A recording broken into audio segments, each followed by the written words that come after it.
In Jesus' name. My Father, start with us in Jesus' name. Be our Alpha and Omega in Jesus' name.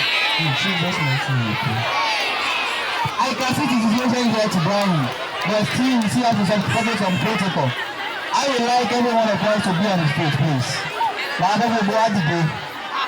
Please.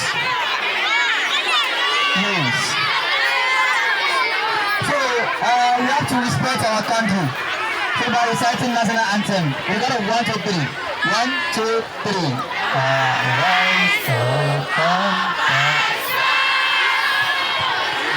Nigeria's gonna die. Our fatherland, with love and strength and care. The land of our youth, the fight shall never be in vain. To stand without our lives, one is upon the freedom, peace and unity. Now to our school anthem, please. Long shall we have again, like the fairy purpose fight. Nothing must passing day, critical with purpose fight. Pajama to run, Pajama to run, and these never forget. Pajama, you merit Now to Golden Generation Anthem. So Golden Generation Anthem, please. 1, 2, 3. We are teens, we are youth, we are golden generation. We are striving to better our future, the futures of our brothers and sisters. To be golden and bright, we are marvelous, we are wonderful. We will struggle and struggle, we will plan and plan. In God we will put us, we will rest until our future shine. Golden generation, the future is our concern. If I say golden generation, we reply by saying the future is our concern. Golden generation, the future is our concern. Golden generation, the future is our concern. Golden generation, the future is our concern. Now let us have our seat, please. I'll go to that room. Hello. NGO, what do I call it? NGO. Who can tell me the meaning of NGO, please? Anybody? NGO. The full meaning of NGO. Non-governmental organization, and also non-profit organization, which has been in existence since 2015 and legally registered under Corporate Aviation Commission of Nigeria on January 13, 2020. The group has been trying to guide, enlighten, and develop the youth and the teenagers to be self-reliant through our various building capacities, such as seminars, career talks, and the training on game and ICT entrepreneur. We intend to brighten the future of these generations by giving the youth and the teenagers the skill required to effectively functions and addressing the challenges of the 21st century. Please let us maintain about it.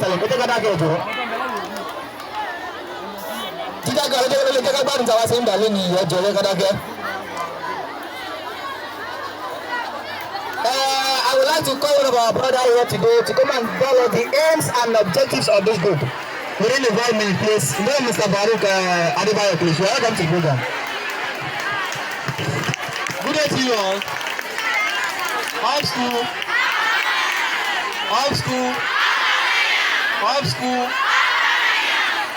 All protocols duly observed. My name is Adebayo Baruch Adebayo, a member of Golden Generation Community Development Club. So, I would like to express myself in both English and Yoruba for better understanding. Gẹ́gẹ́ bí brother wa ṣe sọ, wọ́n sọ pé a ti wà legally registered London Federal Government tí ṣe CAC Corporate Aviation Commission, and orúkọ club yẹn ni Golden Generation Community Development Club. So èèmù wa ni pé up school.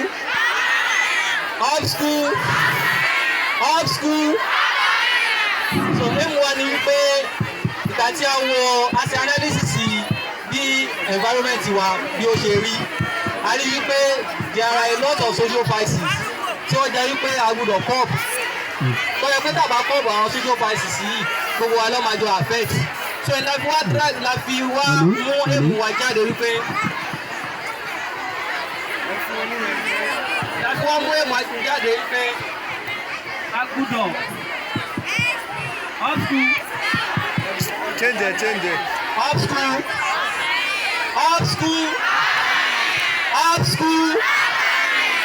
school.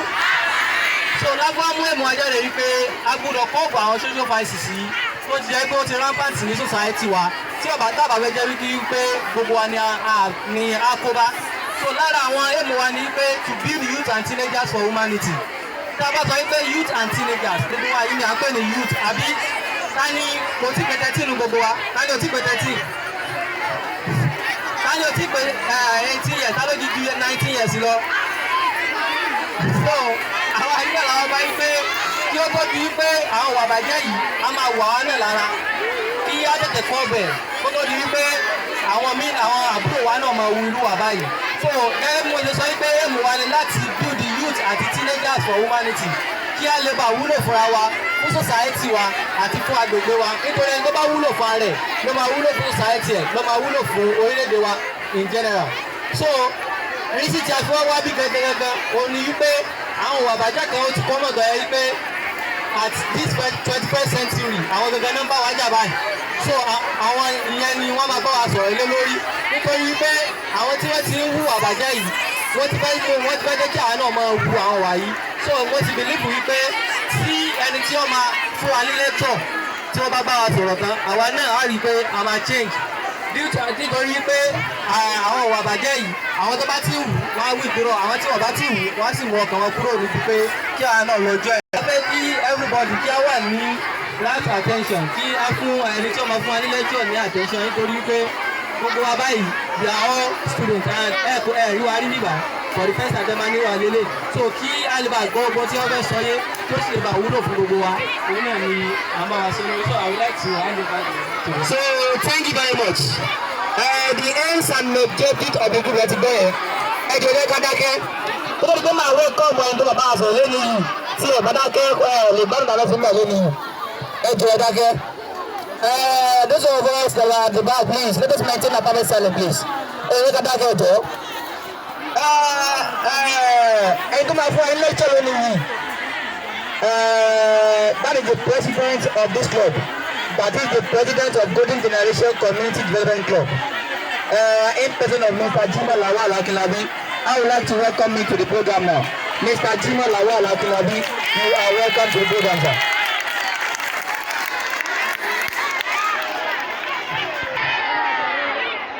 Up school. So I'm using this period to give thanks to Almighty God and as well greet our principals there, our people, our teachers, our fathers and mothers here for being wonderful all the time. May Almighty God continue to be with them. So my colleagues have told us the main reason why we are here. So I would like to express myself in our mother tongue in order to be able to pass my message. Hello students.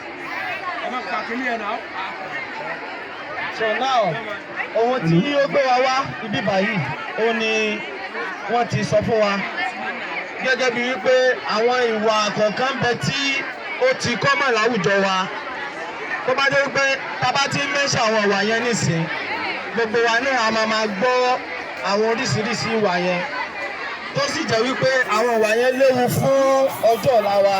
Ìdí nìyẹn tí a fẹ́ máa ń sọ̀rọ̀ lórí ohun tí wọ́n pè ní 21st century teenagers and the menace of deviant behaviours. So lákọ̀ọ́kọ́ gẹ́gẹ́ bí gbogbo yín ṣe wà ní báyìí, you have been classified to be a teenager. So teenagers ni yín bẹ ṣe wà yìí. So gẹ́gẹ́ bí teenagers ó ní àwọn ìwà kọ̀ọ̀kan tá a máa ń hù ní stage yìí. So adolescent stage lè wà yìí ló fi jẹ́ wípé stage tó jẹ́ wípé yóò jẹ́ kéèyàn kúrò ní ọmọ kékeré kéèyàn máa bọ́ sí ipò àgbàlagbà. So àwọn development kan bẹ tó máa ń ṣẹlẹ̀ lásìkò yìí tó máa ń jẹ́ ká wu oríṣiríṣi ìwà àbí ká máa ṣe bákan so àwọn nǹkan yẹn náà ni a fẹ́ kí a ní sísì kí a wá wo àwọn ìwà tí a fẹ́ mẹ́nubà tí ó kọ́mọ̀ láwùjọ wa.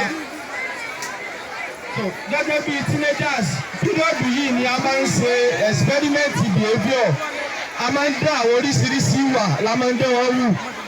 A fẹ́ wò wípé tí dájú àbí mọ́mì àbáwọn olùkọ́ wa tí wọ́n bá ń sọ fún wa pé àwọn ìwà kan bẹ tí ò dáa, ọ̀pọ̀lọpọ̀ àwọn táwọn àbíbá yìí á fẹ́ mọ̀ wò wípé kí ni tó ṣẹlẹ̀ náà, ẹ jẹ́ kí n bẹ́ ìwà yìí wò láti ẹ̀wò nǹkan tí yóò ṣẹlẹ̀.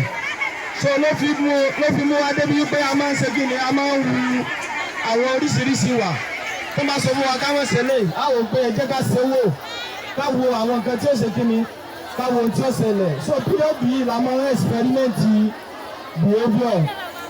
So bákan náà wọ́n fi opportunity àsìkò yìí sọ fún yín pé ẹ̀yin sẹ́ẹ̀tì ẹ̀yin lẹ lọ́kì jù nínú àwọn èèyàn tó máa ń wá sórílẹ̀ ayé. You are one of the set of people tó jẹ́ pé wọ́n lọ́kì láti wálé ayé lásìkò yìí because our 21st century power yìí ẹ ní a lot of opportunity. This is the period of technological advancement. This is the period of technological evolution. Àwọn nǹkan tí ó ṣẹlẹ̀ yìí ó ṣẹlẹ̀ ní àsìkò yìí. So lóbi dàbí báyìí pé ọ̀pọ̀lọpọ̀ yín ẹ smart ní píríọ̀dù tá a ṣe kí ni píríọ̀dù tá a wà yìí. So ẹ já wo àwọn tó máa ń ṣẹlẹ̀ láyéjọ́ yẹn. Tí a bá fẹ́ bára wa sọ̀rọ̀ tá a fẹ́ communicate lásán láyéjọ́ yẹn báyìí. Àwọn òbí wa wọ́n á ṣe kọ lẹ́tà ni. Wọ́n kọ lẹ́tà, wọ́n wá ṣẹ̀ṣẹ̀ wá bí ó ṣe fi lẹ́tà yẹn ránṣẹ́. Ó lè jẹ́ post office, ó lè jẹ́ mọ́tò, abẹ́ni tó máa deliver rẹ̀. Ṣùgbọ́n nowadays ẹ̀rí rate bí information ṣe ń ṣe kí ni bó ṣe ń pass. Tẹ́ bá ní any information tẹ́lẹ̀ bọ̀ lẹ́yìn sọ́nsìn kí lè máa ṣe. Ọ̀pọ̀lọpọ̀ yín náà lè wà ní platform lórí social media. Ẹ ti jọ chat. Ọ̀rọ̀ tẹ́jọ́ sọ ní ìsìn ẹjọ́ máa ṣe kí ni ẹ ti jọ communicate. Hello student, àwọn ọ̀dọ́ mọ̀ ń pariwo. Ẹ ti máa jọ communicate. Tó fi yẹ gbé láyé ẹjọ́ yẹn kò sí opportunity yẹn. Ẹ wò tó bá fún wa assignment sí. Assignment yẹn tó bá ti fún wa assignment. Ẹ wo bí a ṣe ń rí opportunity láti tètè solve ẹ̀. Tó bá jẹ́ láyé ìgbà kan ni àwọn òbí wa yẹn wá ṣẹ̀ bọ̀ sí library. Wọ́n máa wẹ̀wé from one shelf to another láti wá solution sí assignment yẹn. Ṣùgbọ́n nísìnyí ẹ mọ nǹkan tó ṣẹlẹ̀ gbogbo problem tó bá fún wa láti solve. Question tó bá fún wa téèyàn bá ti táìbẹ̀ sí Google nísìnyí kí ló ṣe ó máa gbé oríṣiríṣi kíni wá solution wá. So ló fi jẹ́ pé ẹ wo àwọn opportunity tí a rí lásìkò yìí. Àwọn tó jẹ́ àwọn aṣíwájú wa àwọn ò rí kíni wọn ò rí grace yìí wọn ò rí opportunity yìí. Ló fi jẹ́ pé bá ṣe ń ronú ó ti yàtọ̀ sí bí àwọn aṣíwájú wa ṣe ṣe kíni bá ṣe ń ronú. So píríọ̀dù tí ẹ wà yìí ó yẹ kí káwa engaged káwa creative ká máa ṣe oríṣiríṣi nǹkan ní ti dáadáa. Tábà tí ń fi ẹ̀kọ́ wa tábà bí ń dára pé wọ́n kọ́ wa ní nǹkan tán kíláàsì báyìí. Ká ronú ká ṣe practical rẹ̀. Ìtí ọba yé wa ká bọ́ sórí íńtánẹ́ẹ̀tì ká lo opportunity yẹn. So opportunity tẹ́ rí pẹ̀lú technology kò ṣe é mẹ́nubà ó pọ̀ ju bí mo ṣe ń sọ yìí lọ. So bọ̀ àwọn tí bí opportunity yìí ṣe pọ̀ sí bẹ́ẹ̀ náà ló fi jẹ́ pé àwọn ìwà àbàjẹ́ tí wọ́n lè fi àwọn kìíní yìí ṣe ńlọ́pọ̀. So òun nǹkan tí ó wá gbéra wá láti wá mẹ́nu ti jẹ́ nǹkan tó gbé ó ti popular. A fẹ́ mọ̀ rí i pé àwọn ìwà yẹn ṣe kí ni wọ́n ṣe ìwà àbàjẹ́ mọ́. A pè wọ́n ní deviant behaviour. Kí mo lá pè wọ́n? Deviant behaviour. So àwọn deviant behaviour yìí àwọn amẹ́nubá bíi 5 nínú wọn. Tí a bá ti sọ káwa náà ká jọ máa ronú sí i ká sì jọ máa analyze ẹ̀. Sẹ́ẹ̀mọ̀ mo ti sọ blessing opportunity tọ́lọ́run ṣe fún wa mo ti sọ fún yín pẹ̀lú bá ṣe lucky. Mo sì tó sọ fún wa pé a smart ju àwọn kíni lọ àwọn òbí wa lọ. Nítorí a smart ju wọn lọ náà ní wípé opportunity technology táwa ṣe kíni táwa rí. Àwọn òbí ọ̀pọ̀lọpọ̀ òbí wa wọn lo fóònù. Nígbà táwọn wà báyìí wọn rí fóònù gan rí. Àwa tí ń lo fóònù wọn browse wọn chat àwa ń browse à ń ṣe kíni à ń chat tá a bá ní information tá a fẹ́ pass á sáré ṣe kíni á sáré pass ẹ̀ gbogbo àwọn nǹkan yìí opportunity ni so ló fi jẹ́ pé opportunity yìí tá a bá ti lò dáadáa tó bá jẹ́ pé ọ̀nà mìíràn ń lò sí àwọn nǹkan tó máa ń tẹ̀yìn rẹ̀ wá á jọ analyse ẹ̀ nísìn so àwọn deviant behaviour yẹn àwọn ni mo fẹ́ máa mẹ́nu bá ń sìn hello student. hello sir. ẹsẹ̀ mọ̀ pé àwa bí lánàá ṣé ẹ rí wá bí lánàá ṣé àwa bí báyìí lánàá so within the next 30 minutes kẹ́ keep silent kẹ́ gbọ́ nǹkan tá a fẹ́ sọ kẹ́ gbọ́ mẹ́sẹ̀gì wa ẹ̀ tún wá ń pariwo so àwọn deviant behaviour yẹn number 1 òun ni mo pè ní sexual activities kí la pè é ege òun ni sexual activities ọ̀pọ̀lọpọ̀ lónìí anything tó relate mọ́ sẹ́ẹ̀sì ó ti occupy ọpọlọ student débi wípé kìíní yẹn ó ti affect a lot of things ó ti bà oríṣiríṣi àwọn nǹkan jẹ́ lára gbogbo ẹ̀bùn tí Ọlọ́run ṣe fún ẹlòmíín tó wà lára rẹ̀ torí ọ̀rọ̀ sẹ́ẹ̀sì tó ti ṣe kíni tó ti wà involve nínú ẹ̀ ó ti jẹ́ kí gbogbo àwọn ẹ̀bùn ilé ayé rẹ̀ gbogbo ògo ilé ayé rẹ̀ kó bàjẹ́ Yorùbá máa ń pòwe wọ́n máa ní ìgbà ara la máa ń ṣe kíni. wọ́n máa ń bú ara. ìgbà ara lèyàn máa ń búra gẹ́gẹ́ bí student ó yẹ kẹ́ ẹ wà occupy kẹ́ ẹ wà engaged pẹ̀lú oríṣiríṣi creativity pẹ̀lú opportunity tẹ́ ẹ ní ta tó sọ fún yín pẹ̀lú technology ẹ mọ̀ oríṣiríṣi nǹkan tó bá kó wá school tó bá tó kú díẹ̀ káàtó a lọ opportunity láti lo íńtánẹ́ẹ̀tì láti fi mọ àwọn nǹkan yẹn sí i láti lo àwọn oríṣiríṣi ìrìn ẹ̀sọ́nà tó dáa ṣùgbọ́n lónìí kàkà bẹ́ẹ̀ boyfriend girlfriend òun ló ṣe kíni òun ló ti gba orí wa tí àwọn nǹkan yìí bá ti gba orí èèyàn ó máa wá pa àwọn tálẹ́ǹtì àwọn creativity tó ṣe kíni tó wà lórí èèyàn torí ibi nǹkan yẹn lọ́kàn yẹn máa ṣe kíni ló máa wà sọlọ́ fi jẹ́ pé lásìkò tẹ wà yìí ó yẹ kẹ́ ẹ wà occupy pẹ̀lú àwọn nǹkan gidi láti máa ṣe kíni láti máa ṣe ẹ jáde owó orí pàkóso àwọn nǹkan yìí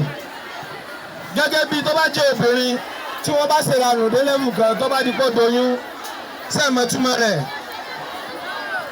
mo fẹ́ di dókítà mo fẹ́ di lọ́ọ̀yà mo fẹ́ di ẹnjìníà sẹ́ẹ̀mọ́ pé òun ti di tiẹ̀ tán nìyẹn ó ti di màmá nìyẹn abẹ́mọ̀ so kọ́ ló máa ṣe kíni kọ́ ló máa struggle láti tọ́jú ọmọ olóṣè kíni òun ló kù èyí tó bá lóun gbọ́ tó lọ́ lóògùn sẹ́ẹ̀mọ́ tí kìíní yẹn máa ń ṣe sára ó máa bà nǹkan jẹ́ lára rẹ̀ tó bá yáwó ni ó nídìí nǹkan báyìí pé nǹkan kan ti bàjẹ́ lára ẹ̀ tó bá wà lọ́jọ́ iwájú àwọn èèyàn máa pìtì rẹ̀ sóhun ló kó bára rẹ̀ àbẹ́yẹn ló kó bá sẹ́ẹ̀mọ́ pé òun ló kó bá rẹ̀ ìgbà wo ló ti kó bára rẹ̀ láti ìgbà tó ti wà ní student báyìí hello student àwọn kan sì tún pariwo ń bẹ̀ yẹn so ló fi jẹ́ pé àwọn tá a bá jọkùnrin sẹ́ẹ̀mọ́ pé tó bá fúnyàn lóyún nísìnyí ọ̀pọ̀lọpọ̀ wọn rẹ̀ lè dúró mọ́ kí wọ́n máa ṣe wọ́n sálọ. látàrí pé wọn tí ìṣèkínni wọn tí mature láti bí ẹ responsibility yẹn kò tí ì tẹ́gbà tó ti yẹ kí wọ́n ṣe kíni kí wọ́n gbọ́ nǹkan yẹn wò. sọ ló ń jẹ́ pé tí èèyàn bá ti ṣe nǹkan tó yẹ kó ṣe lásìkò tó yẹ kó ṣe èèyàn máa ṣe kíni èèyàn máa blame ààrẹ kan yìí. hello student àwọn ọ̀gbẹ́ sì tún pariwo àwọn senior yìí so ló fi jẹ́ pé ara àwọn deviant behaviour tí ó common àwọn ní kíni ní sexual activities. number 2 smoking kí ló pé kí ló pé ẹ̀rí igbó mímu oríṣiríṣi nǹkan náà ń fà iná mú this day pẹlẹbẹ kìíní kan ṣúgúsì ògógóró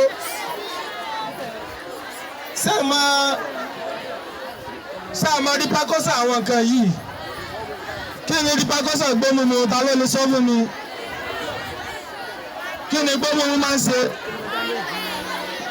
madness ẹ jẹ́ sọ fún yín ẹ máa wò tí tó bá ti bẹ̀rẹ̀ sí fagbó sí ní má ti bẹ̀rẹ̀ sí mugbó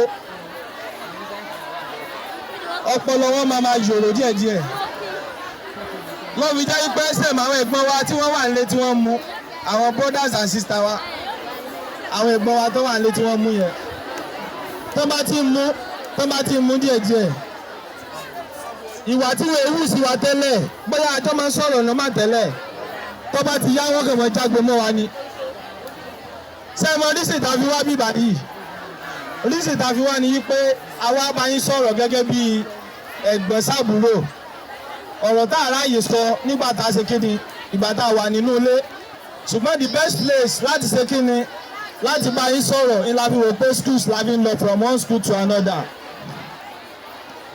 àwọn brothers wa àwọn náà ń fagbó yẹn sẹ́ẹ̀sì mọ́ oríṣìí tàbí tájẹ́tì yín ni wípé ọ̀pọ̀lọpọ̀ wọn tó ti di wọ́n ti dàgbàlagbà ń bi àwọn gbọ́tọ̀mù yẹn àwọn náà máa ń try láti máa wá èèyàn kúnra ẹ̀yin dẹ̀ ní tájẹ́tì wọn ẹ̀rí ẹ̀yin ní tájẹ́tì wọn wọ́n bẹ̀rẹ̀ láti gbé ẹ̀rọ lágbájá wa lọ bá ra igbó wa níbi tó bá ti bá wọn ra gbódé èyí tó bá mu kù ó fún pé ìwọ náà tọ̀ wò níbi tó bá ti fún pé kó tọ̀ wò ibẹ̀ lòun náà ti ṣe kíni yóò ti máa mu gbó díẹ̀díẹ̀ tó bá yá òun náà kàn di kíni òun náà kàn dá mu gbó ni tó bá ti wá mu gbó dé lẹ́fù kan orí wọn wà máa yí yóò máa yòrò díẹ̀díẹ̀ bọ̀dá tí ò jágbe mọ́yàn tẹ́lẹ̀ ṣíṣe ní ọmọ rẹjú mọ́yàn yóò kàn jágbe mọ́yàn ni pé kí mo ṣe igbó yẹn ti ṣe kíni ó ti ń àfẹ́tì brain rẹ̀ ni ẹ dákun tó yóò ṣe tó jẹ́ pé yóò da orí èèyàn rú sóyẹ kéèyàn ṣe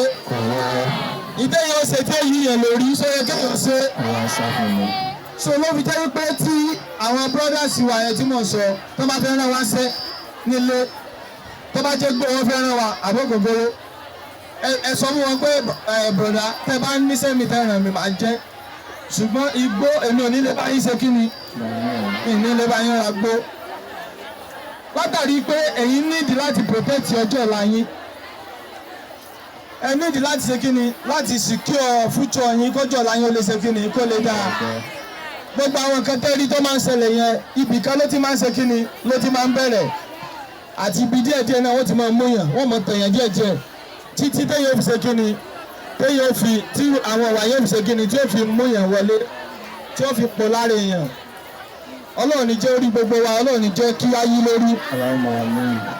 Nọ́mbà 3 kí n mọ̀ pé nọ́mbà 1. Sexual activities. ẹlẹ́ẹ̀kejì ńkọ́. Smoking. Nọ́mbà 3 òun ni mo pè ní stealing olè. ṣé o mọ̀ yí pé mo sọ kinní kan lẹ́ẹ̀kan pé àwa sẹ́ẹ̀tì wa yìí sẹ́ẹ̀tì rìtà wa yìí àwa la smart jù bẹ́ẹ̀ ni àbí bẹ́ẹ̀ kọ́ a smart táwọn òbí wa lọ bẹ́ẹ̀ ni àbí bẹ́ẹ̀ kọ́ ṣé wàá mọ̀ pé bá ṣe smart yìí ó lè jẹ́ orí burúkú fún wa tá a bá ṣọ́ra níbi tó ti lè jẹ́ orí burúkú fún wa ni wípé ṣé kéèyàn máa jalè sódà àbí ọ̀dà ṣé wàá mọ̀ pé olè tí wàá pọ̀ nísìnyí ọmọ kan sọ pé yahoo yahoo so yahoo yahoo ṣe mọ̀ pé lè ní àbólé kọ́ gbogbo yín mọ̀ pé lè ní àbí báwo ló ṣe jó lè. Raise up your hands. Hello students. Ta ló lè ṣàlàyé tó fi jólè fún mi? Ó lè ṣàlàyé.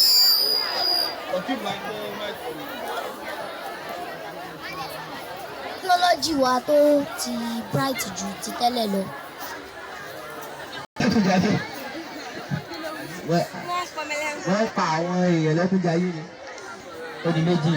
Tí wọ́n ń gbà. Ó di mẹ́ta. Ó lè bẹ̀rẹ̀ níbi kéèyàn máa jí pẹ́ńsù kó máa jí rèsà kó máa jí ìwé kó máa jówó owó olówó ní kíláàsì. Ojú kòkòrò ní tí èsè tiẹ̀ kó fẹ́ ṣe kí ni? Hello student. Ojú kòkòrò ní tí èsè tiẹ̀ kó fẹ́ ṣe kí ni? Ikọ́ tí ìtò ní tó wò pé kò sí ọ̀nà tó lè àkwáyà rẹ̀ legalis. Kó sọ pé ó fẹ́ ṣe kí ni? Kéèyàn lójú kòkòrò owó tí èsè tiẹ̀yàn. Kéèyàn wá lo ọgbọ́n àlùmọ̀ǹkọ́rọ́ àbí jìbìtì àbẹ́yẹn lọ lo oògùn kan àbọ̀ lọ lóde kan láti ṣe kíni láti gba property tí èsè tiẹ̀ olè ni wọ́n ṣe kí ni olè ni wọ́n pè olè ni gbéwìrì ni ẹjẹ́ àjọ analyse repercussion rẹ̀ kájọ wo àwọn nǹkan yìí àwọn effect ẹ̀ ẹjẹ́ àjọ wò sẹ́yìn pé mo sọ fún yín lẹ́ẹ̀kan wípé àwa sọ̀rọ̀ gẹ́gẹ́ bí ẹ̀gbọ́n sábúrò sẹ́yìn pé láti pé mi lè ráyè bá yín sọ̀rọ̀ ńlé báyìí àbí sá lè ráyè bá yín sọ̀rọ̀ ńlé báyìí lè ráyè sọ̀rọ̀ ńlé báyìí wíwá tá wá gẹ́gẹ́ bí golden generation tá wá àwa bá yín sọ̀rọ̀ gẹ́gẹ́ bí kíni ẹ̀gbọ́n sí àbúrò so ló fi jẹ́ pé àwọn ìwà tí wọ́n máa ń wù yìí ọ̀pọ̀lọpọ̀ tí wọ́n ṣe àwọn ìwà àbàjẹ́ yìí òun ló jẹ́ pé wọ́n ń lo bóyá idán ni bóògùn ni bí kan ni wọ́n ń lò láti lè control memory àwọn ẹni tí wọ́n ṣe kíni tí wọ́n bá ń lò ẹ sì jẹ́ sọ kíní kan fún yín lónìí gbogbo nǹkan tí Èṣù ṣe ìbọn tó bá lo nǹkan sí tẹ́sù bá tó wá pèsè kan pé spirit kan sí ní ìsìn pé ṣe nǹkan báyìí fún mi tí spirit yẹn bá ti wà bẹ́ẹ̀ tó bá ti ṣe nǹkan yẹn báyìí yóò ti ní nǹkan tí ó ṣe kíni yóò ní nǹkan tí ó gbà